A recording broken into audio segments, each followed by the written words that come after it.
and welcome back to Digitized. I'm your host, Mark D. Schweinitz, president of the Social Media Club, Great Lakes Bay.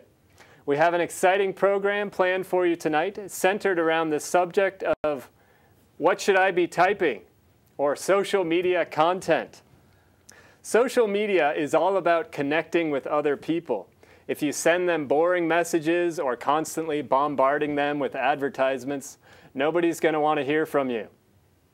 To talk about this subject in further detail, I have three special guests tonight. Two of them are social media experts, and one is a business owner who would like to learn from these experts to better understand how to use social media. So let's meet our guests tonight. We have Adam Kinney. Adam is the owner of the Bug Bar here, which is a natural insect repellent. I'll let Adam tell us a little bit about that bar in a minute. Next to Adam, we have Caleb Patrick. Caleb is the digital marketing director, associate digital. So whatever title you want to give me, spectacular. Yeah, he's a digital marketing guru for Central Michigan University. That's correct. And formerly worked for Michigan State That's correct. University. Yes, excellent. Sir. Yes. And next to Caleb, we have David Murray. David comes from Troy, Michigan. Is that correct? That's right. From Moncour Associates, which is an advertising agency in Troy. Full branding agency. Yep. Okay, excellent. First, for the first part of this program, we'll talk about content, what type of content we should be writing, sharing, uploading photos, video, etc. And then we'll get into a case study with Adam here, and we'll brainstorm on how we could use social media content to sell more bug bars for him, to help his business. It's a learning case study. This show is not about selling anything. It's about education, which is why we brought in this case study, a live case study for you tonight. So first, let's talk about social media content. David, I see that you are very active on Twitter. I often see posts from you, things like that, even on the LinkedIn feed. Yeah. What are you writing on Twitter? How do you decide what to put on there? Well, it really depends day by day, but I think the most important thing when it comes to your content, you need to think of your content as your product. Because in this day of social media, if I buy into your content, I'm, in a sense, buying into you, which is that much closer for me to purchasing your service or product if you have one.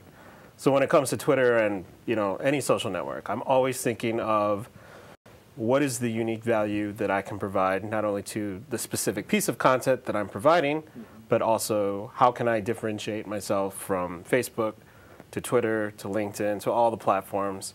And that's something that I strive to do with the clients that we have. Create unique value so there's a reason to follow a brand or a person or a product on multiple networks. The attention span of the internet, it's 2.5 seconds, so how am I going to grab their attention to do that quickly? So. Yeah, exactly. Actually, a statistic I looked up today was every minute on Twitter, there are 100,000 tweets posted on Twitter every minute. Right. So that means there are about 300,000 tweets posted since we began this show a few minutes ago. We should have like a scoreboard. Yeah, we could have a running tally, Yep. something like that. And you work with a variety of clients, I imagine. How do you find the content? Do you think it up? You sit in your office thinking up, oh, this would be fun? Or what do you do? How do you find content? Well, that's actually kind of part of it. You really need to understand the brand. If it's an individual, what's their space? If it's a product, what are the consumers already doing with similar products? What we do and what I teach our community managers to do for our clients is to listen. In fact, in my opinion, that should be the very first thing you do. And listening, you're listening for industry discussions. You're listening for your own brand or name. You're listening to your competition. And with that, you're able to identify holes. All right, you know what? There's a lot of people talking about this, but no brand or company is answering those questions. Or there's a subject matter that seems to be missing that would be really important to help this brand stand out against the competition. The key is to be able to communicate through your content and not just broadcast your message, because that's it's what that we ignore. two-way engagement. And that's the hardest part. Yeah. A lot of businesses aren't in the position to communicate. They've never had to do that before. They were only meant to broadcast, and for a long time that worked out great. And now they're like, oh, right, we have to talk and listen. Right, we have to exchange. That's a little different. There's probably a fear when something is posted of responding instantly without meeting as a big committee in a business, and that could take days. There are lawyers involved, things like that. So you listen. You understand the space. It's basically learning to swim before you dive into the deep end. And because you're listening, we find our clients, it's a great way for them to get comfortable with not only the social media space as it relates to their business, but also the technical aspects, how some of the tools work, how we have them set up, we call them social media intelligence dashboards. And you can use free tools like Google Alerts, Hootsuite, Twitter streams, hashtags, keywords. And we set it up for them, and they start getting comfortable, and then it's that less fear. The fear is not so big when they're like, okay, now I have to post something, because they know they've identified what they should be posting. You kind of have to just dive in and start doing it before you overcome that fear. So dive into the listening. If you're going to dive into anything. Just forget about Facebook, forget about Twitter, forget about blogs, forget about, I don't know, what's the Pinterest, whatever it is. Just listen. See what people are saying about you first. That's an excellent first step. And sometimes I even suggest to clients, like, you know what, let's forget about business for a moment. Do you have a hobby? Go out there and see what social media is doing about your hobby. Do you golf? Do you sail? Do you camp? Do you go outdoors? Do you hunt? See how content's being shared as it relates to your hobby. And a lot of times that light bulb clicks. They understand it's not so much, oh, you know what, this is communication. It's sharing. It's participating. It's not just me trying to script the perfect message and send that out. It's not a print advertisement. So, Okay, great. Caleb, let me ask you a little bit about what you do for the universities.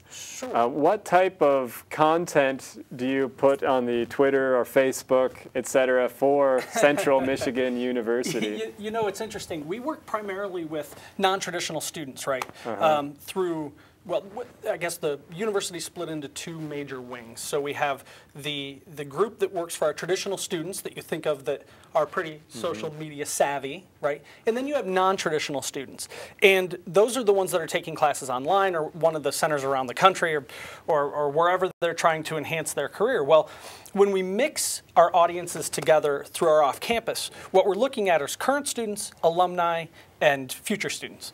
Well, how do you create a message that talks to all three audiences at the same time? And so it's more about understanding what your goals are in the beginning, because if you don't understand why someone would be there and what their purpose is, you're going to bore yourself too, right? So it's asking that question first and foremost. What are we trying to accomplish? Who's our audience, and why would they be here? What's the purpose of them being here, right? If it's just you're selling your product, would you go to someone else's site if they were just selling their product, right? Would you pay attention to their Twitter stream? Probably not. No. So if you can answer that question first, I think you have a better grasp of where you want to head in the future. So for us, we say, okay, we've got these three audiences that we're trying to address. We have alumni, current students, and future students. Well, what do alumni want? Well, they want to connect with other alumni. They want to connect with prospective job clients. They want to, connect with their peers, their fellow classmates. Current students, they want to know what job is ahead for me. Where's my next step? Where am I going? And future students want to know, what is this going to do for me? Well, to try and create a conversation around all three, what we found has worked well is asking questions. Ask questions of the people who are following us. So, how has this class worked for you, current student? Right? What do you think of the new undergraduate social media certificate courses? Are they working for you? Oh, yeah, I went in and it worked the next day. Well, now this person who potentially is interested has watched someone else answer it from their perspective. It's that live testimonial. And then you engage in the conversation. And the alumni comes in and says, you know what, we're really looking for someone in our, company that can service this. Let me know when you're finished.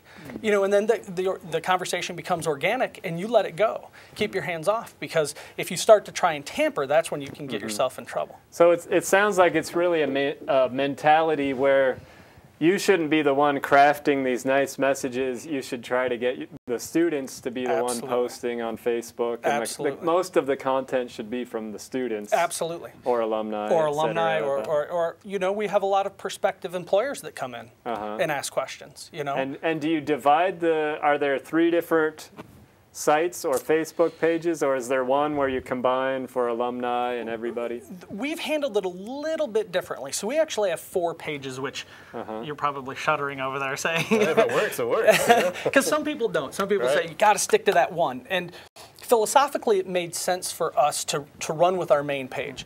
But the other 3 address very specific audiences. One is the military that we're very heavily involved with, and so we wanted to have a military page where they could have conversations about deployments and how they kept up with their coursework and you know, military spouses. And there's a whole nother culture there that we wanted to embrace that didn't necessarily speak the same language as our main fan page.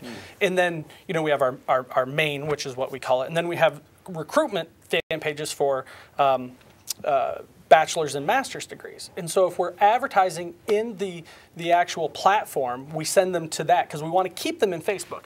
We don't want to pull them out and send them to, you know, our website. We want to keep them in that platform so they can answer their question and get back to the conversation that they're having with their friends. So, you know, we have a couple sales pieces there, but our main one is developing that content so people can carry a conversation and learn more. Yeah. Okay. Yeah, maybe for both of you, does the thought ever cross your mind that you'll spend hours on Facebook, Twitter, etc., generating content, and in the end it won't make any difference at all? I mean, does that ever how do you feel that, or what is the value from putting all this content out there? Do you ever fear that it doesn't have any value? I have no fear when it comes to that. And when I say that from the perspective of the one thing with social media is you have to try things. You know, we talked about listening, and we talked about, you know, you have certain audiences that want certain things. You took the time to listen, and you understood. You know, we don't know A through Z what they want, but we do know A, F, M, and Q. So let's do that, and hopefully the other letters will fall into place.